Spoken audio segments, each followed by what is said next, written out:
All right, folks, here we are. It's time for a transmission service. This time we're not going to use the PF5 and we're not going to use the PXT, but we're going to do an old-fashioned pan drop. So back in the good old days, that's really all we used to do. The nice thing about that, though, is we're going to change the filter out.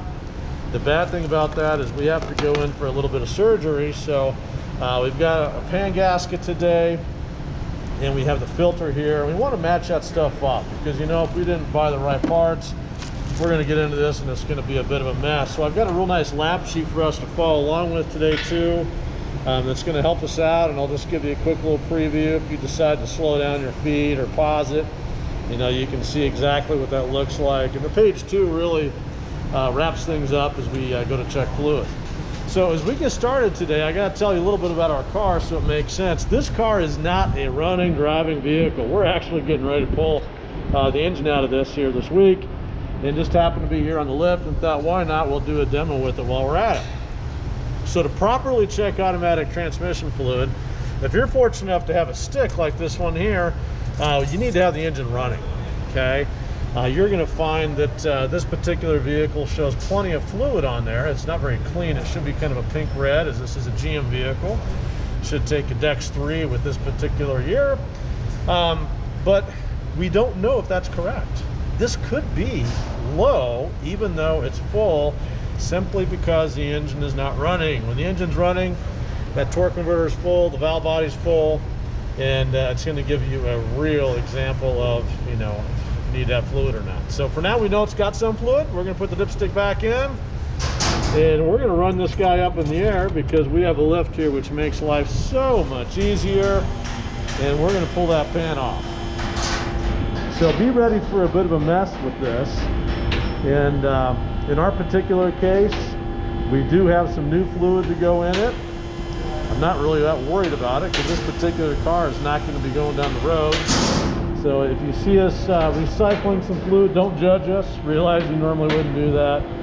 We're just trying to share with you how to do a proper service here today. So as I look closer here, the lift's still going up, so I'm not going to go under it till it's safely there on the locks. But you can see that is a transaxle on this vehicle. So we integrate the transmission and the differential into one component. And this pan, my friends, has got to come off. So if you look around on it, there is not a drain plug on it, which is common, and it kind of sucks because when we go to take this thing off, the fluid is going to come out. So, all right, I got my good buddies with me here again to help me out. Thank you, guys. Let's go ahead and pull that pan off.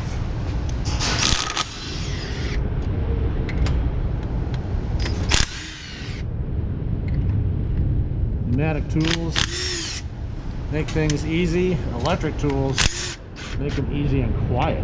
So a lot of technicians nowadays are using electric impacts, including myself.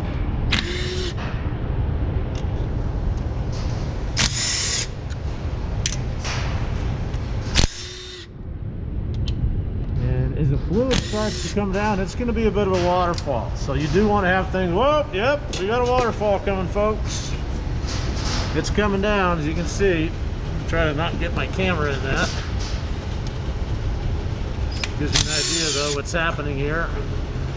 But, you know, we don't have the drain plug. So we got to get all these bolts out. And we try to really let it come out one side first. And we save the last couple bolts on one side there. So that you don't wear at all. So we can go ahead and loosen up the rest of the bolts, but you don't want to take them all the way out. The last 2 or 3 there, we got to kind of leave in there. Take these. This service will take longer than a flush, so you want to be ready for that. You know, I had a customer come in one time, one of the service manager, and they asked me, they said, well, I see you've got 2 different options here. Should I do the flush or should I do the pan drop? Whoa, here we go. We're really getting around now. And I told her, I said, well, you know, the way that the service manual is worded is they really don't mention flush per se, but fluid service, and they recommend changing the filter. So the only real right way to do it is to get in there and change the filter. But you're going to find most shops in town don't do this because it's dirty. It takes time. It's not a 5-minute process. What I like to do though is kind of rotate, meaning if your car's due every 50,000 for a service, you'll need to check the owner's manual on it. And you can take a couple more bolts out there, guys. Is to go ahead and change the pan, pull the pan down, clean it out, put a filter in it, and the next time flush it, and vice versa. Because when you do a flush, you don't change the filter. There are exceptions to that. Subaru likes to put a transmission filter on some of their products. Cummins will, a couple other manufacturers, which is really nice to have that spin-on filter. You flush it, change the filter, and away you go. But most cars that I seem to get are about like this. And yep, you're gonna get messy. I guarantee there's a bolt, or maybe, oh, the gasket's just kind of stuck on this guy. Might be a little bit of a surprise coming up here, folks. So hang on. Let's make sure we got all the bolts there. Yep. Because it's gonna get real dirty here if we don't get them all. Oh, yep, there we go. And down we come. So now you're like, whoa, what's up inside there? Well, that's the inside of the transmission, folks. And the filter is hanging on there. Now we got to figure out if this filter is bolted in or if it just has a grommet holding it in. So we're going to have to look real carefully here. And as I look it over, and I kind of feel it too, notice I'm just kind of grabbing the filter here. It's not held in with bolts. So this is super easy. We're going to have to grab this filter and gently tug down, and we're going to find out that more fluid does come out. Be ready for that. So just grab the filter there, guys, gently tug straight down. You're going to see that all that's holding that filter in on this particular car is a grommet. So pull straight down on it, really pulling down more on the front side of it here. Take your time. You don't, oh, there we go. We got her. Good job. Yep. If you're not getting dirty, folks, wow, you must have had a lot of experience doing this. You're going to get a little bit of fluid on you. We didn't do too bad. Just a couple little squirts on the ground. That's not bad at all. I'd say that's average. So at least you know what you're getting into when you're starting a job like this, so that you're prepared for it and so forth. So we're looking now in the bottom of the transmission. Now we can't really see a whole lot of the valve body on this one. We're not going to worry about too much on this one here either. But next, we would be closely matching all of our components up with the stuff we bought, because the last thing we want to do is put the wrong parts in. So I'm going to come over here to the bench, and yep, this one is a little bit longer. Now I did know that going into that. This is for a SUV instead of the passenger car here. You want to make sure you get the exact one. And again, we're doing this for the purpose of the demonstration. So we are going to reuse that filter today. I want to take a close look at it and just show you, though, there's nothing that bolts it in. And there's a grommet that stays up inside the transmission. It's the only thing that holds that little tube in. And if that grommet were to fall out, bummer. So we want to make sure that that grommet kind of stayed up in there. And it's a little tough to see, but yep, it's up in there still. I want to make sure I give you a really good shot of that so you can see that up close. Okay. Yep, we're good to go. Hopefully I didn't drip on my camera. I did. Sorry about that. All right. So guys, I'm going to clean my lens off here as we continue. Bear with me.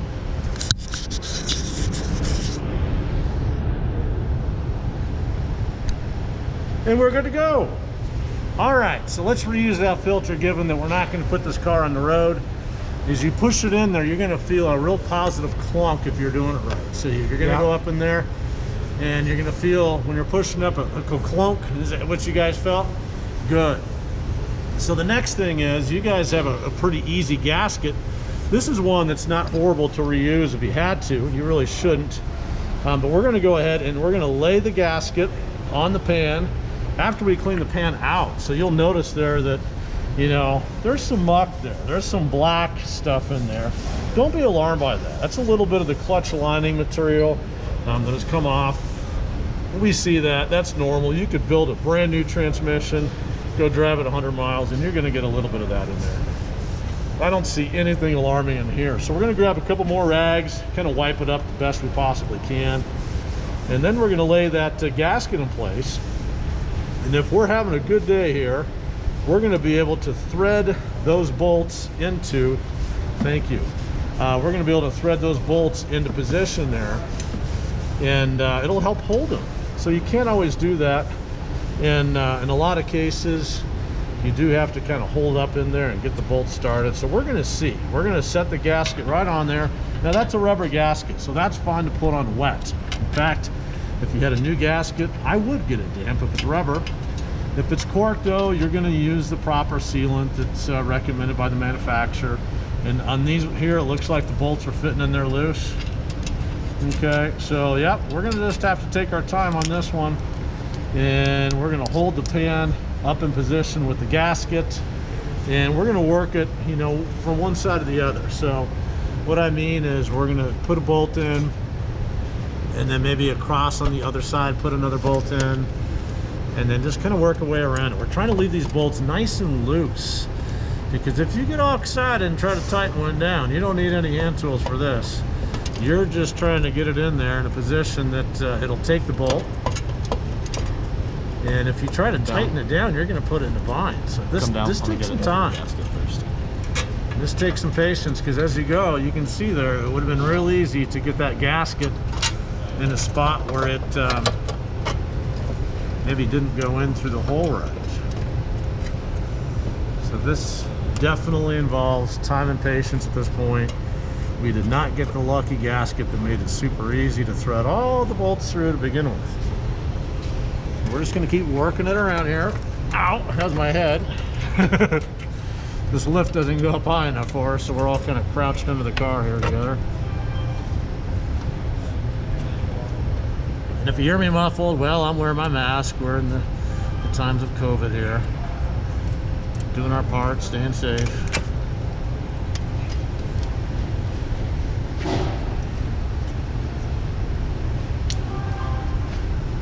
Here we go. We're getting there, guys. You're doing great. Sometimes the angle is tough to get there. Once you get a few of them there too, I think that the two of you can probably work together now.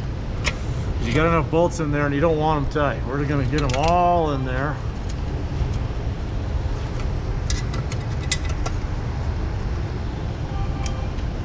And you'll notice I'm not going to pause this video. There are no stops in here. So if you really want to see, you know, how long it took us, well, you're going to see maybe the video is kind of long. But if you get tired of us threading bolts, you can speed up the video, obviously.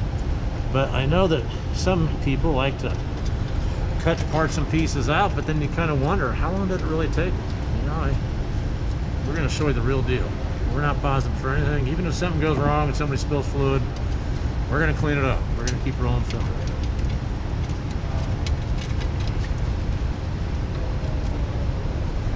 Once we get all the bolts in there and they're all started, we're going to start to snug them down evenly. So think about tightening a wheel in a car. You don't want to crank down one side and then go to the other side without evenly tightening them. So they say the old star pattern a lot of times when you're tightening the wheel, and we're going to do it the same way here. If we went all the way around this and tightened them, we'd find that by the time we got around to the other side of it, that it would not want to suck down very nicely.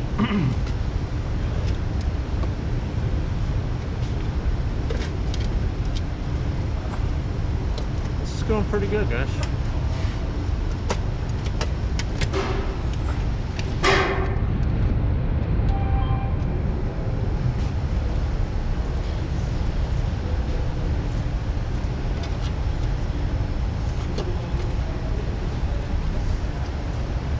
Once we get all the bolts in there, then we'll start snugging them down. Once they're snug, we'll then move into torquing them down. And again, we would have put a new filter, a new gasket, cleaned out the pan. This was a customer's car. Just just happens to be a car that's not going to be on the road. This is just a demonstration only kind of vehicle. Keep cars like that around so that if something does go wrong, we have to order parts. We don't have to make that tough phone call. Say, Mr. Jones, I'm really sorry, but your car will not be ready at 5 o'clock. That's never a fun phone call.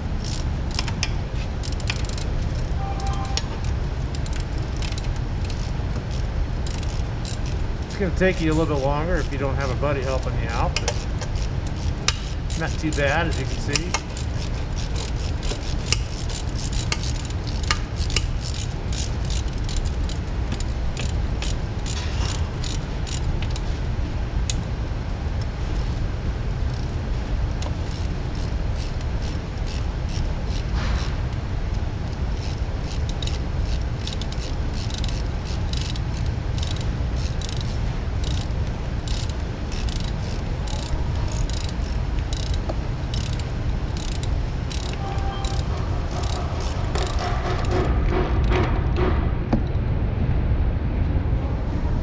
We're getting there. So you might be wondering, why don't they just take out that impact and zap them on there? Well, problem is, if you go too tight with these bolts, we end up splitting the gasket doesn't seal, and there is a torque spec. This particular vehicle takes about 9 foot-pounds or 108 inch-pounds. So we're going to do this right. And I think the number one issue we tend to see with pan leaks is just not tightening things the right way.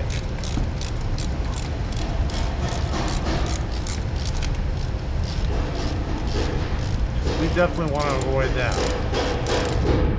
Now, a couple things to consider is how much fluid did you buy? Is it the right fluid? Buy too much fluid, because what if you spill some when you're filling it up?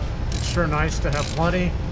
The other thing to consider too is when you're all done, some people will just fill it up, start the car up, check the level. But what they forget is that when you pull that filter out and you saw that fluid that came out, we actually drained the entire valve body. So think of the valve body as the brains of the transmission. There are chambers in there that hold additional fluid. And when we take the filter down, the fluid comes out. We don't know if the fluid is actually full until we run it through all the gears. So what that means